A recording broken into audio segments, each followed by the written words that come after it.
Instantes vamos a recibir los resultados de esta investigación sobre la trata de personas en Uruguay, pero antes vamos a repasar cuestiones que tienen que ver con la pandemia y los femicidios. Sí, porque justamente el otro día Martín, ¿no?, hacía referencia a cómo en Argentina habían aumentado producto de este confinamiento tan estricto que han tenido y nos despertó el interés de saber cómo está el mundo en este sentido. Bueno, desde que comenzó la pandemia y el confinamiento, los especialistas han advertido a lo largo y ancho del mundo del peligro que conlleva la convivencia forzosa, la convivencia sostenida en hogares donde ya reinaba la violencia o en hogares donde ya había algún episodio violento. Y estas advertencias se pudieron ver en los números y en la realidad, ¿no? Porque les voy a comentar algunas particularidades. Por ejemplo, aumentó significativamente el número de las denuncias, ¿no? Más allá de los hechos de violencia, el número de denuncias de mujeres llamando a los teléfonos de cada uno de los países que se da por parte de los gobiernos para denunciar esto. También se incrementó el nivel de crueldad y de la letalidad, ¿no? Más allá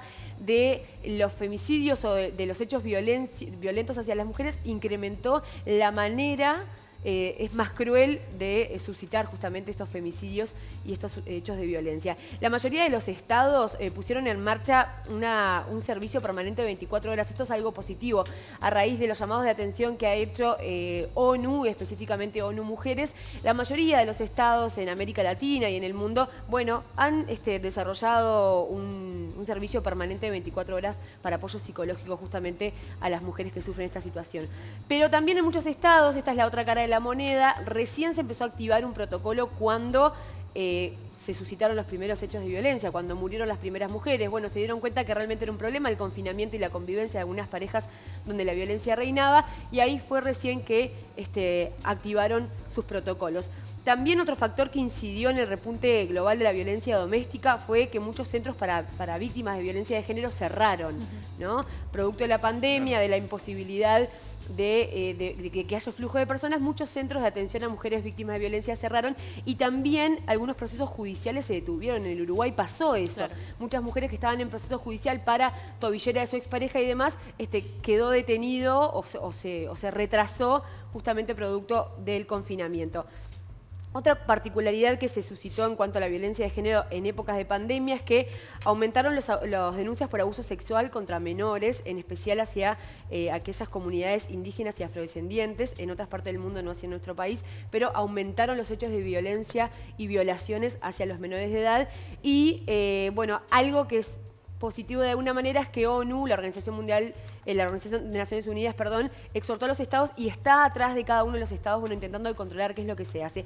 Pero vamos a ver un poco cómo está el mundo en este sentido. Europa, los primeros reportes de violencia de género registrados desde el mes de marzo, cuando comenzó todo este confinamiento, aumentaron en Reino Unido, por ejemplo, un 65%.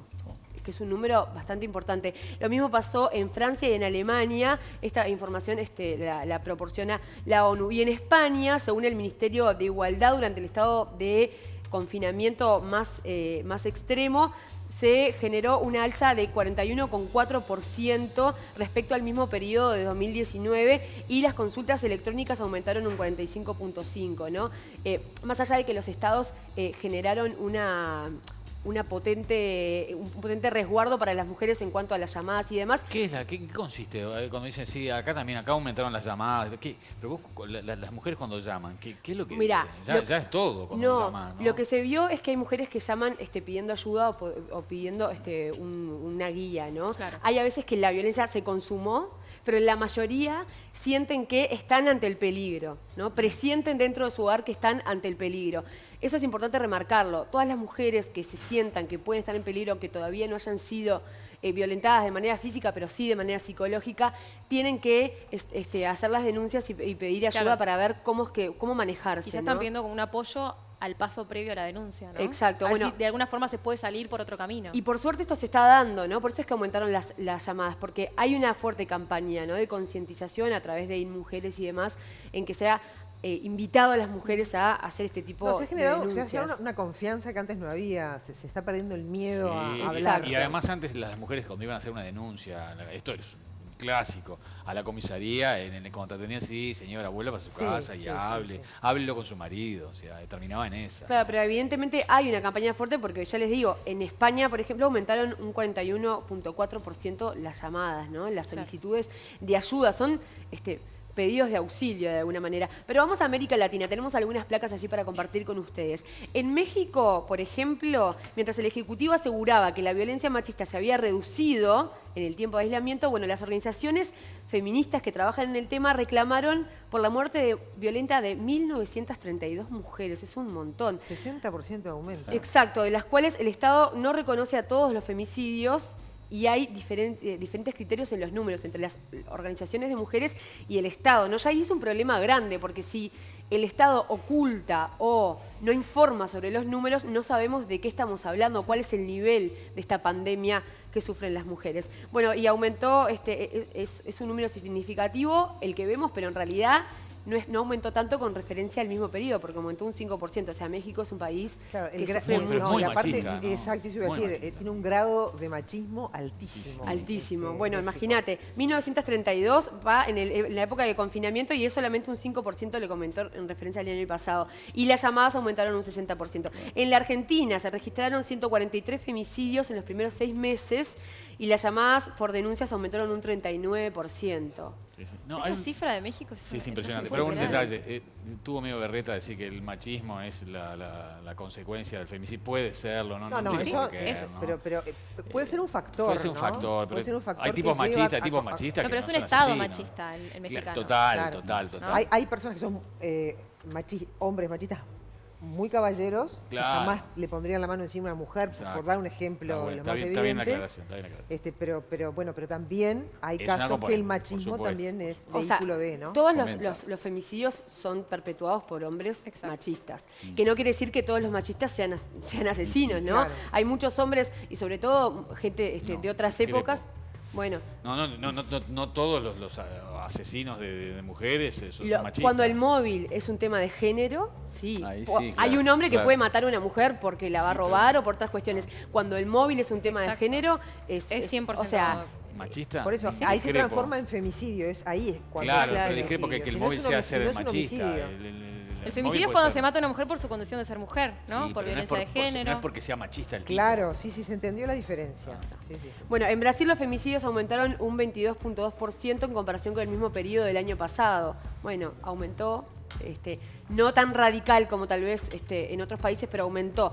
Además, hay expertos que observaron una mayor letalidad en los ataques con armas blancas en momentos de confinamiento. O sea, eso da cuenta que la convivencia en la casa Claro. lleva a que el hombre agarre lo que tenga, cuchillas de cocina y demás, para matar a su mujer, ¿no? Eso, en este análisis de cuánto repercute el confinamiento en Claro. los femicidios, da cuenta que realmente repercute porque se está matando con cosas del hogar, ¿no? Eso, bueno, es una... También hay que decir que hay hombres que matan mujeres, ¿no?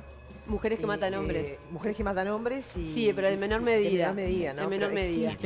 Existe eso también. Bien, bueno, entonces uso de cuchillas, tijeras y demás cuestiones que son producto de este confinamiento. En Perú, 12 femicidios durante los 3 meses y medio de cuarentena y 915 mujeres ¿Oh? desaparecieron. Esto de las desaparecidas es importante porque en Perú muchas veces demora contabilizar el número de femicidios. Y la cantidad de mujeres que están desaparecidas terminan Claro. siendo encontradas muertas. O sea, que puede que estas 915 mujeres que están desaparecidas, muchas de ellas hayan sido víctimas de un femicidio, ¿no? Hoy el número que da el gobierno de Perú son 12, pero hay 915 mujeres desaparecidas, nada más en 3 meses y medio de Es cuarentena. lo que siempre decimos, ¿no? Cuando la pesadilla es en tu casa, adentro de tu casa y no te podés ir. No te por podés esta ir. cuarentena te tenés que quedar. Exactamente, conviviendo con tu agresor. Bueno, en Colombia también lo vemos allí en otra plaquita. 16 femicidios entre el 20 de marzo y el 4 de abril. O sea, son pocos días. 20 de marzo al 4 de abril. Y las llamadas aumentaron, atención, un 103%. Que por un lado uno dice, si hay llamadas es porque hay mujeres en emergencia. Pero por otro lado dice, qué suerte que hay números Claro, donde las mujeres claro. pueden llamar. Lo que hay que ver es en cada uno de los estados, eso es, bueno, es un análisis un poquito más profundo, es qué nivel de respuesta hay por Exacto. parte de los estados. La verdad es que en el Uruguay podemos decir que ha funcionado bien, lo han reconocido los grupos feministas y que trabajan por el tema, que se ha trabajado en este sentido. Bueno, aumentaron 80% las llamadas al 0800 41 41, que lo están viendo en pantalla ustedes, y es muy importante que todos lo podamos anotar.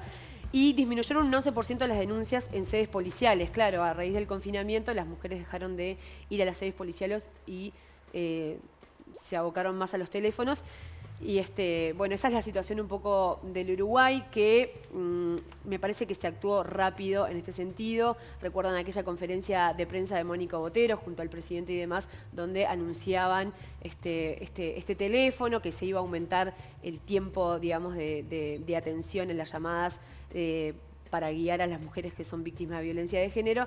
Y bueno, eso lleva a que los números no se hayan disparado como en otros países. Pero nos parecía importante, en tanto en medio de la pandemia, donde hablamos mucho del coronavirus, bueno, suceden otras cuestiones que también son pandemia mundial y que tenemos que trabajar todos desde el lugar que nos toca para erradicarlo. Y es una línea de orientación multidisciplinaria, como así lo han admitido, y lo bueno de lo que se armó estructuralmente es que todas las líneas, por ejemplo, esta que vos mencionabas, más las de ACE y otras, también están interconectadas. Y muchas veces el abordaje es colectivo en ese sentido, ¿no? Claro, porque en realidad está muy bien. Martín preguntaba, bueno, llama y ¿qué pasa? Hay a veces que es muy difícil la denuncia, porque convivo con el agresor me tiene controlada. Pero si yo tengo la posibilidad en algún momento de hacer la denuncia y hago un pequeño llamado de atención, bueno, esperemos que haya un equipo multidisciplinario del Estado que contemple esa situación y apoye a esa mujer que a veces no es tan fácil. Agarro el bolso y me voy de mi casa. Entonces, me parece que estas líneas hay que estar repitiendo todo el tiempo los teléfonos y llamar y invitar a las mujeres que es necesario denunciar. Hay un video muy interesante que circuló en las redes donde la mujer utiliza al momento de la llamada de la denuncia un lenguaje metafórico, ¿no? Sí. Para pasar de alguna manera desapercibida adelante del agresor y estar comunicando que es víctima de violencia. Sí, también se inventa, ¿no? También mira, está haciendo una seña allí. Claro, sí, pasó eso. Hay de todo, obviamente. Sí, pero... con Luciana Lopilato y otras cuestiones.